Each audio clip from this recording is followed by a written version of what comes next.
So, welcome with Let's Talk Business with Laura Nowlin and Dr. Cobian. Dr. Cobian, how are you doing today? I'm happy. Yes, definitely happy. Yeah, I'm excited about this new show because, as always, we will learn so much today. Right. Yes, and definitely with Carlos here he's with SBDC. It's Carlos Mejia Castillo, Small Business Development Center, and his role is a lead business advisor. And he was actually my advisor as well. So welcome, Carlos. Thank you Thank so much you. for joining us. No, thank you for the invitation. Now, how long have you been with the SBDC? I've been with the SBDC now for 5 years. For 5 years. And Yeah. how long has SBDC been around? Because I know you guys just had an anniversary. We did, yeah. We've been around since the 80s, but in recent times, I would say that we've done a pretty good job in marketing and getting out into the community, so that recognition is coming into fruition.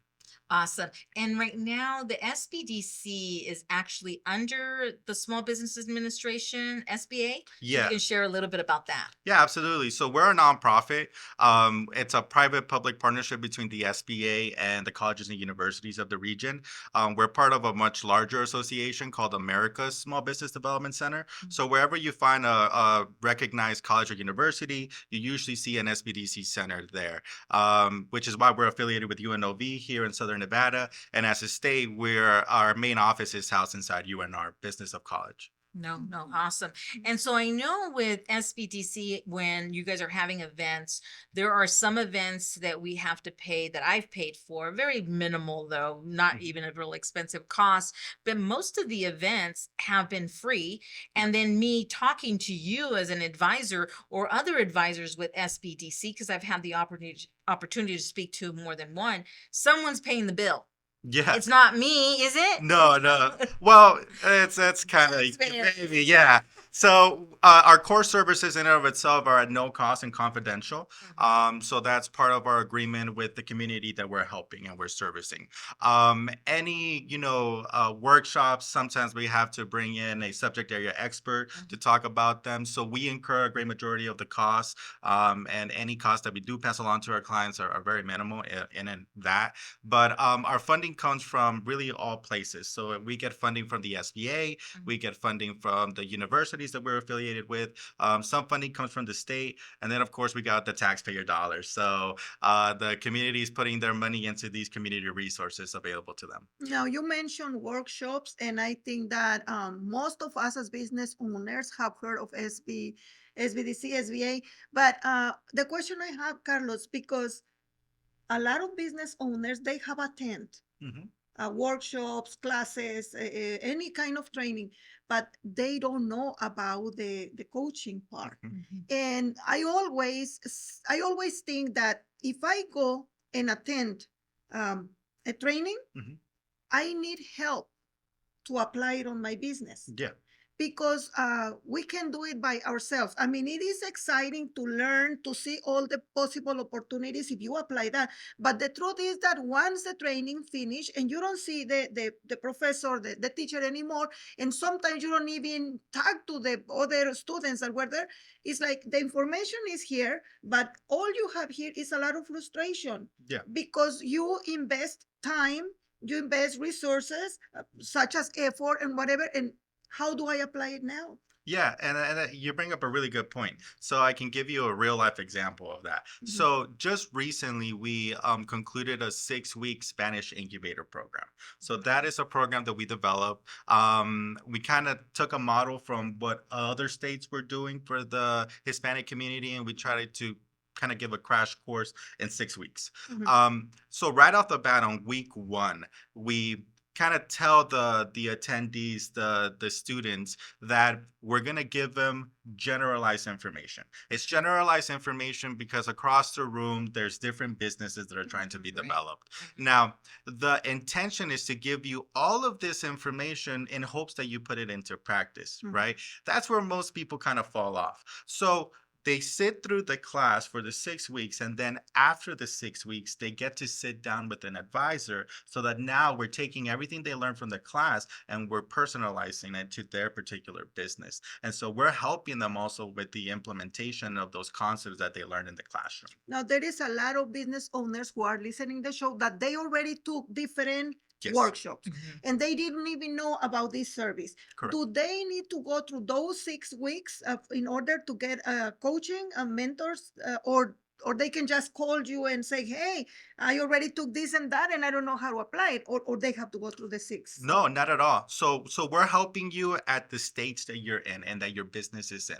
So sometimes people recognize the SBDC from a workshop that they attended, Mhm. right? And they're just interested in learning about marketing. How do you do some marketing? And then at the end of the class, you come to find out, oh, you can also sign up to get assigned a coach so that they can help you put those concepts into practice, right? So if they're coming to us with a workshop, if you're coming to us just wanting to talk to someone, we can help you at that stage. You don't have to go through a training in order to get an advisor. Now, Laura, do you remember that I got a marketing coach? I share with you that. Yes. Okay, so this is what happened.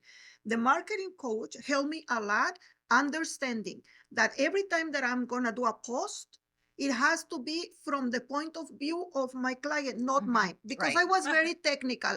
In my mind, I was always diagnosing in advance, thinking of all the possibilities, but that doesn't help. So that was amazing. I changed my mentality.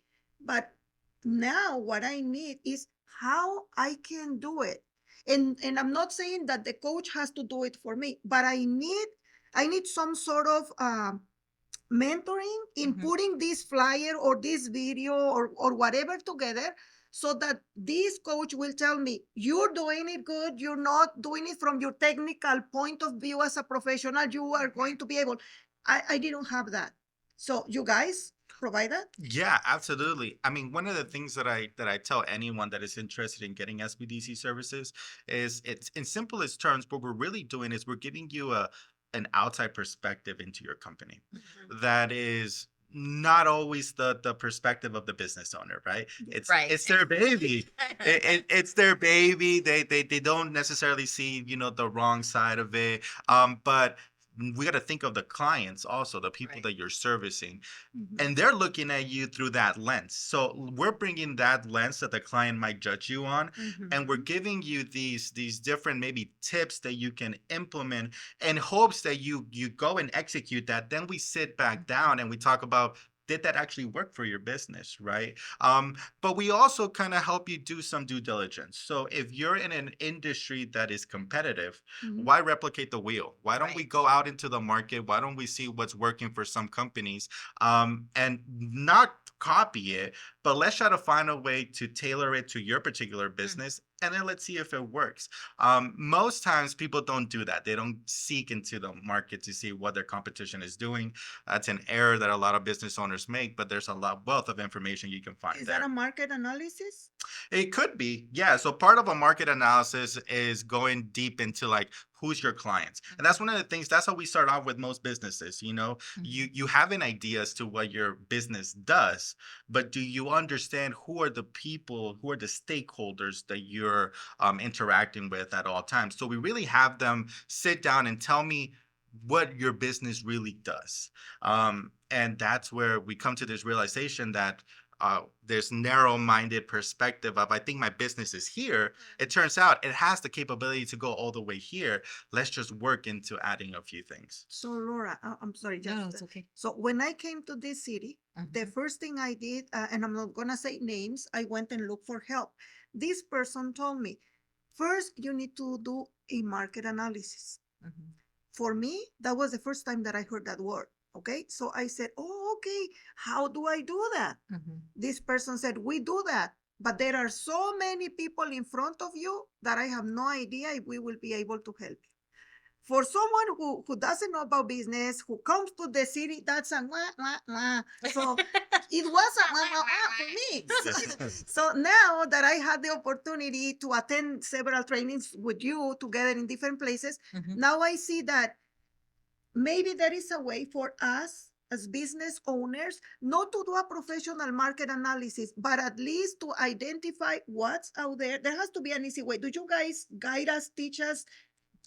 Yes, Okay. absolutely. No more So wah-wah. So one of the things that we do, and this is where the affiliation with the universities come into play.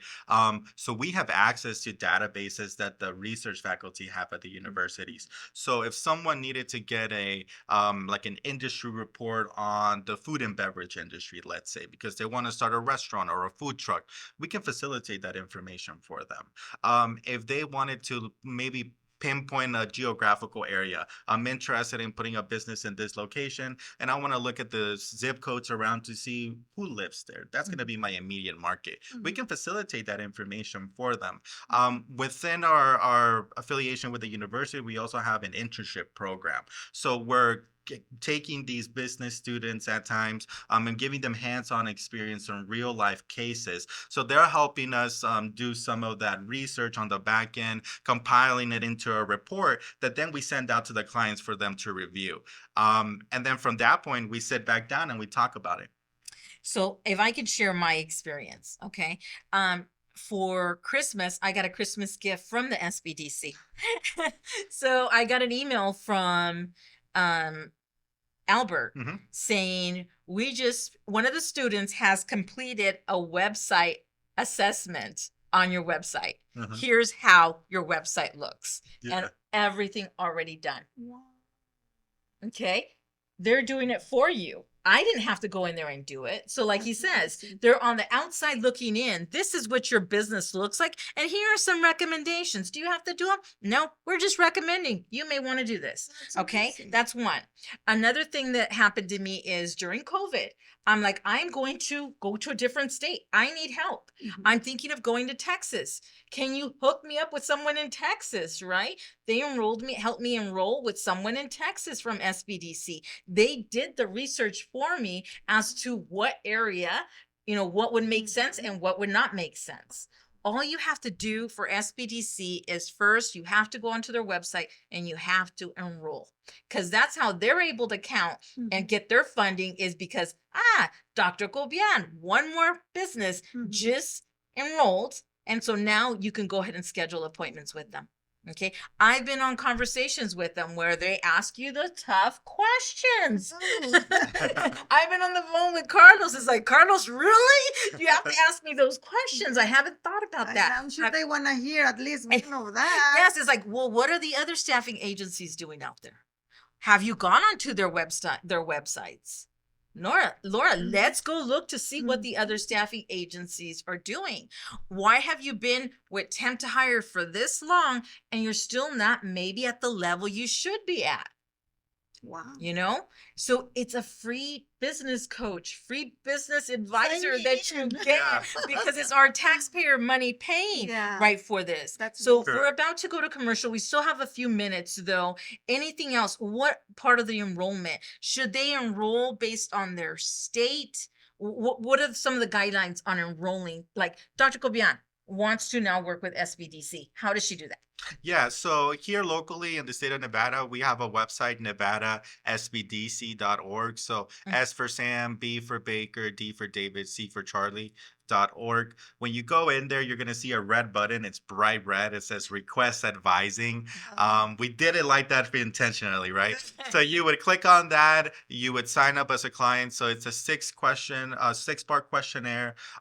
Essentially, we're getting contact information from you, information on the type of business that you have or that you're looking to start. All of that information with the intent to assign you to a correct business advisor. So we have different business advisors with different experiences in different industries. And so we always want to assign you to the right person depending on your needs. So that would be the best way here locally. But then, of course, we also have, if you were to Google Find My SBDC, it's going to take you to our national website where you can look us up by state or by zip code. I always recommend the zip code because that's going to connect you to the closest center to you.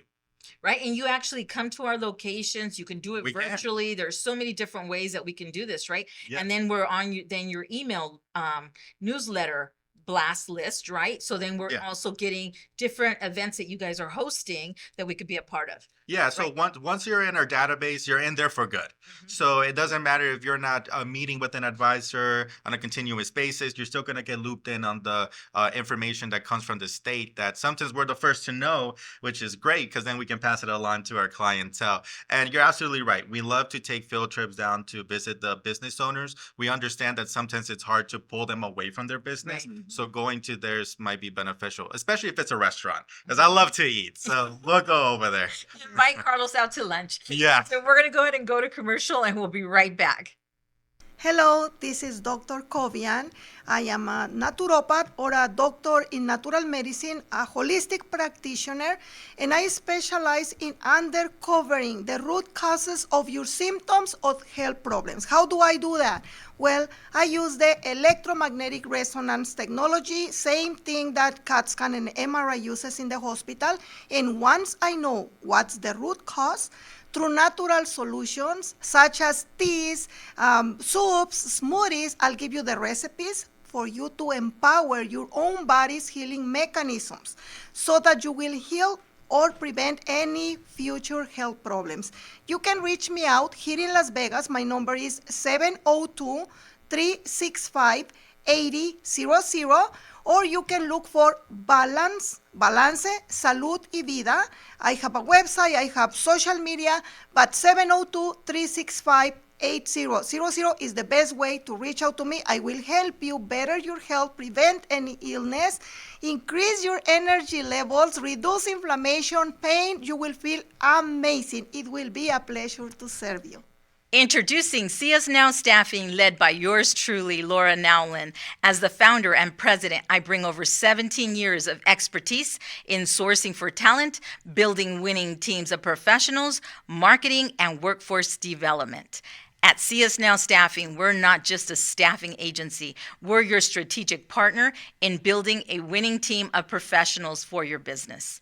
My passion for community service extends to connecting entrepreneurs with local resources.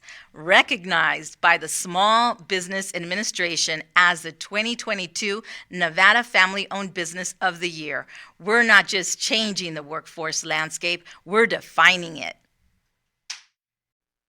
Well, welcome back to Let's Talk Business with Laura Nowlin and Dr. Kovian. And here we are with Carlos with SBDC, giving us some great information. And I want us to talk a little bit about the events, events that maybe might be coming up. Yeah. What should we be attending? Yeah, so right now we have a really awesome workshop series that we've been putting out for a few editions now. Okay. On April 24th, we're going to launch our Construction 1.0 workshop series. So that is a collaboration with the Nevada Contractors Board. So essentially what we're doing is we're helping people navigate that licensing process. Mhm. So people that are out in the trade, maybe they want to become independent, they want to start their own company. Some people, realistically speaking, they're already performing the job without a license, but we're helping them so that they can be licensed altogether. We also have a follow-up session, which is Thursday, April 25. So they're kind of back to back. Okay. That's a Construction 2.0 class. So that is for people that have already become contractors. How do you find contracting opportunities, right? How do you connect with the procurement departments of the different municipalities and jurisdictions? So we're connecting them with these really important people that they should have in their pocketbook. So those are two that we have coming up that are phenomenal for anyone that's in the construction trade or wants to become a contractor. And then we also have our continuous class that we offer, which is called Start Smart. Start Smart is pretty much for people that are looking to start a business and maybe they don't have much business acumen. So we're helping them with the fundamentals of developing a business plan. That's more of what that class is focused on, and also giving them licensing information as well so they can take that with them. Now, the first two trainings on construction. Yeah. Are those offered in Spanish too? So I'm so glad that you mentioned that. So the class in and of itself, the presenters are presenting in English. Now, we were able to get a few interpretation apparatuses, so they're earbuds that people can put in, and it's translating what the presenter is saying in real time. Mm. So we have that, and we've actually in the previous edition, I was talking with my colleague who actually facilitates that class. We had people not just from the Hispanic community. We had people that were attending that spoke Tagalog, that spoke Mandarin, Mhm. and they were in that class along with Spanish speakers, and they were listening to that class in their native tongue. Wow. So that is something that we're very proud of. So there's no reason why they should not be attending those classes. There's definitely ways for them to understand the information. And like it was mentioned earlier, there are a lot of people that they don't have a license and they are already working because they need to. Yeah. So the people who are interested in these two trainings on construction, if they don't have a social security but they have an an IT instead, obviously they are able to get a license. Thanks God Yes. for that. And there will be no problem if they attend the training because they don't have a social security. That is correct. Yes, and that's actually something that I wanted to touch on as well. So we're even though we're a nonprofit, we're also considered a federal resource, a state resource, and for our community, that might be a little scary, Mhm. right? So whenever I talk to someone, and I'm like, I'm part of the government, I'm a nonprofit, I'm trying to help you for free. It's like, what's the catch? Yeah. So that's where the confidentiality side of our services come into play. So someone that's navigating, let's say, the immigration hurdles, right? Mhm. They have an ITIN, they're trying to adjust their status, or maybe they don't have a status yet. That's something that is important for us to know in order to coach them through Right. some hurdles that might present themselves. But we don't share that information with anyone. So all of the clients that we service, we're binded by a confidentiality agreement. So we never share who Mhm. we're helping. So we don't share their names with anyone, not even with the SBA, who's the regulatory agency that Right. oversees us. But all of that information allows us to better coach them. So it's a relationship based off confidence more than anything, so that they can open up and share their stories, because that's ultimately part of their business venture too. Mhm. Now, when people fill out the application, if we can call it like that, to be part of that training or something, usually what it asks is how much is your company doing Mhm. at this time. But I know business owners who they really need help in administration, in financing, because they haven't paid taxes, because they don't even Mhm. know how to do that. So is this because these people can't tell how much they are making, and because that's a red star that it must answer, uh, how can that be handled so that they can be part of the training? Yeah. So, we try to, as much as we can, we try to kind of take those questions out, but they will present themselves every now and then. And essentially, what we do is we kind of base it on what the client tells us. Mhm. So if you're telling us that you're making, let's say, $100,000 a year, we're gonna take that. Eventually, you're gonna sit down with an advisor, and we're gonna be looking at your books, right? We're gonna sit down with you, and we're gonna look into: do you have a balance sheet? Do you have a profit and loss statement? Sometimes, as scary as this might seem, this is the first time that they're hearing these terms, right? And so we're kind of helping them structure that. And one of the good things about signing up for our services is that you actually get access to our network of professional referrals. So sometimes when you're in need of a CPA, because we're kind of limited on, we can't give you tax advice, we can connect you with someone that has been vetted through our organization, that has their proper licenses and that won't hard sell you on their services. So we refer you over to them so that you can get that professional advice and that professional service altogether. So we kind of do the uncovering. We tell you what you need to fix. Sometimes we help you fix it. Other times we may refer you No, out. but he mentioned about the terminology, and let me share this. Uh, you think in English, even you are Hispanic. I Yes. think in Spanish, Mhm. okay? Most of these applications, they are in English, Yeah. and they should be in English. That's good. But for people like me who translate, there is one question where it says, you are a citizen of the United States. It is a big difference when it says you are a legal citizen of the United States. You see the difference? Yes, One yes. word. So marking that you are a citizen of the United States, it's they need to hear this. Mhm. Does this imply that they are legal, or just because a lot of people with IT, that's why they don't sign up, because they see that and they are like, no, I don't want to lie. So what I Yeah. hear Dr. Gobian saying is that question even on the application process, I don't remember. No, it's not. So we don't ask any of our clients that are registering any Mhm. immigration questions. Mhm. That's something that comes up one-on-one with the advisor because we're already binded by that confidentiality agreement, right? So if someone comes in and they're telling me, I want to start my business, I have an ITIN number, but I'm looking for capital. Okay, well then that helps me navigate what banks I might be able to refer you to. And it also helps me understand what type of resources I need, right? Because if we see that these are the types of clients that we're servicing, we need to go out into the community and find resources that then we can present to them. But no immigration question is asked in that application.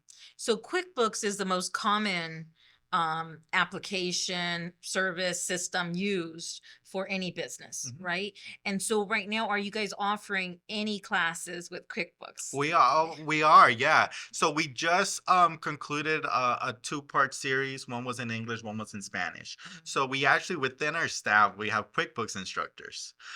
So these are people that can help you from setting up your charts, all the way down to kind of looking at how it's structured and are they being categorized or your expenses and revenue streams being categorized in the right manner. So we concluded that series. It was a webinar, so we recorded it. And now we have the opportunity to also facilitate that for our clients. So anyone that comes in and is looking for that QuickBooks information, we can present them that webinar so that they can take a look at it. It's 4 parts.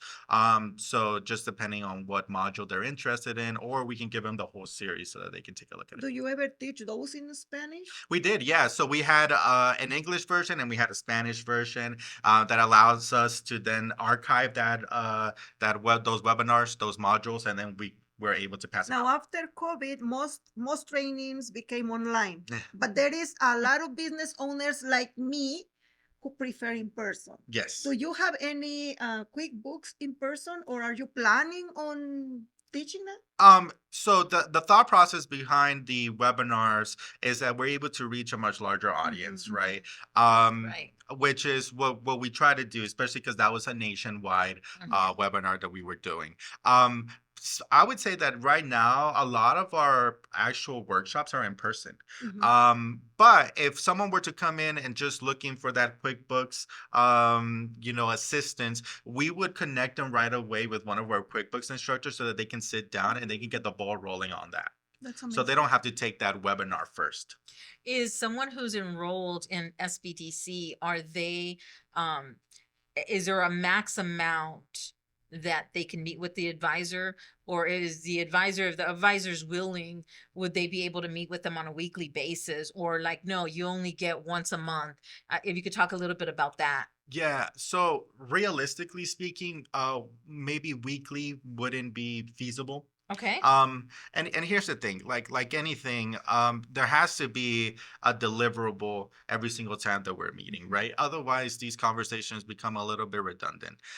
So if we're talking about something like, let's say, QuickBooks, right? We're gonna strategize as to what you need to fix, and we're gonna schedule our appointment so that the next time that we meet, we can take a look at where we left off. Did you do your homework, right? So that's what we're essentially doing. So we're giving the clients homeworks based on the conversations that we're having. We're having them execute on that so that then we can sit down and talk about that. Now, there are some clients that kind of come and go. They just need the piece of information that they need at that given time. Right. And then we don't hear from them until the next time, right? Or until you send us a Christmas present. Yeah, or until that. Amazing what you share. And sometimes too, like we get information that comes in our radar that I'm like, oh, this would be perfect for Laura. So here I am sending you an email or giving you a call. So sometimes that happens. And that's one of the good things about the relationships that we have with our clients is that we get to know them at a personal basis too. We understand where their pain points are for the company. And so that helps us in facilitating information to them. Right. Another thing that I've seen, that you'll actually even make a warm introduction to other companies Yes. along the process as well. Like if you see that someone can use a staffing agency and you know of a staffing agency, then you'll say, hey, is it okay if I give you a warm introduction to such and such company? I really like that. That's because that is a large network. Yeah, Right. no, absolutely. So part of our responsibility going out to community is identifying resources that are available. It's connecting with companies that are already established, to kind of find, how we can build bridges, right? There are times where we have a contact at a particular licensing agency, for example, Mhm. and I know it's hard to get them on the phone sometimes, or better yet, talk to someone in person. So if we can help you get to the right person, we'll definitely do that. So we'll send a warm introduction. And sometimes it's not far fetched for us to connect a client that we're servicing with another client. Like if sometimes like I'm hearing the concepts that they're trying to implement, and I'm like, you should be talking to this other person that I spoke to last week. Mhm. And so then I talk to them about, can I introduce the both of you? Because I feel like having a conversation would be very beneficial, and they allow it. So then I'm able to do that. Awesome. Did you have any other questions? If not, I'm going to ask one more. No, I'm just counting the minutes Yes. for the show to finish so that I Almost. can push that red button. To enroll. Last question then before we end. Obviously, our time goes by really quick. How does SBDC, how do they consider a small business, right? When is a business too large to even seek out your guys' services? Yeah. Yeah. Yeah, so we go by the SBA definition of what a small business is, which is less than $50 million in revenue, less than 500 employees. Wow. So when you look at that, there's a lot of companies out there that you wouldn't consider to be a small business, but they definitely fall into that definition. So we're our bread and butter is really those micro businesses, those businesses that are just getting started. Those are the ones that are coming through our doors. Now, us being out in the community allows us to connect with the already established businesses that we can help scale. But that's a definition that we go by, and there's a lot of businesses out there that fall into it.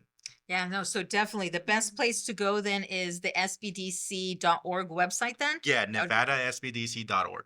Okay, awesome. Well, thank you guys all for joining, and make sure that you're tuning in to WWDBTV.com. That's where you can catch every single one of our shows, also on Roku and on my website, See Us Now Staffing, in our social media, and also, Balance, salud y vida.